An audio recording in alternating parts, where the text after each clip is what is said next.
Hi, welcome to Music Radar. My name is Kate, and this will be my first YouTube video. I will be posting a lot of music reviews and news on new music releases, so be sure to subscribe. I don't really have the most detailed credentials other than the fact that I really do enjoy music. I listen to music probably 6 to 7 hours a day. While I'm not personally a musician, I really do appreciate a lot of different genres of music.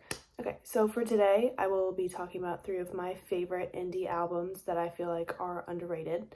So let's get into it. Okay, the first one is Sacred Hearts Club by Foster the People. This album is a masterpiece. I cannot say enough good things about it. I don't know if people are going to be mad about my use of underrated, because I feel like generally a lot of people know who Foster the People is. I feel like a lot of people associate the song Pumped Up Kicks, which is beautiful in its own right.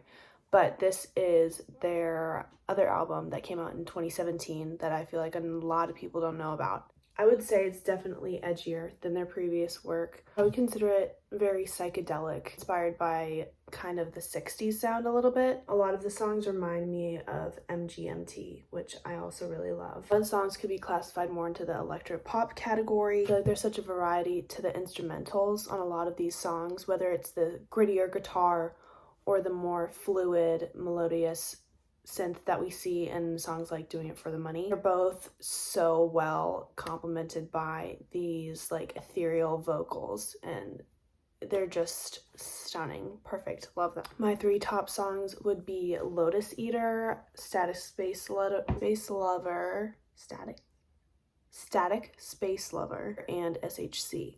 Check that album out. It's very good. It was very appropriate for a moody 16-year-old me.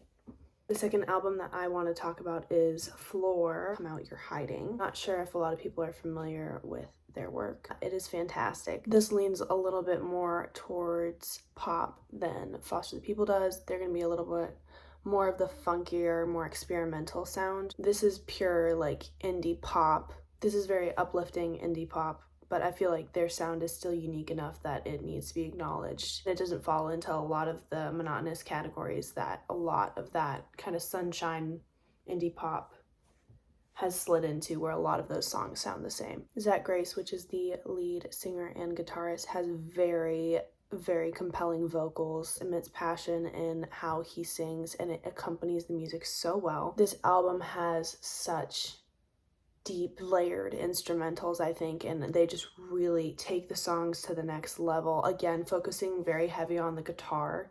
And my 3 favorite tracks would for sure be Warm Blood. Warm Blood is one of my favorite songs ever. Second would be Where Do You Go? More of a happier, upbeat song, but still very good. And Guarded. The only negative thing I would have to say is the music does sound very similar.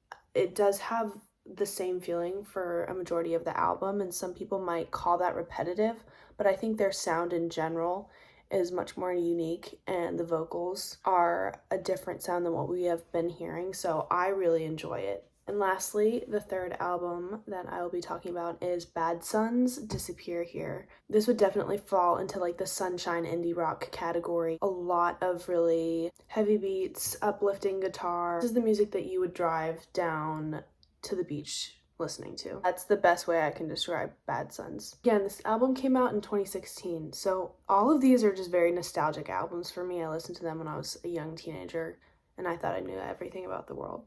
Even though a lot of these songs are happier and lighter than the other 2 albums I talked about, a lot of the lyrics are very compelling, so a little more melodramatic, and I think that's something that's really cool. My 3 favorite tracks on this album are Heartbreaker, which you might have heard before if you have an annoying hipster indie coffee shop dwelling man in your life.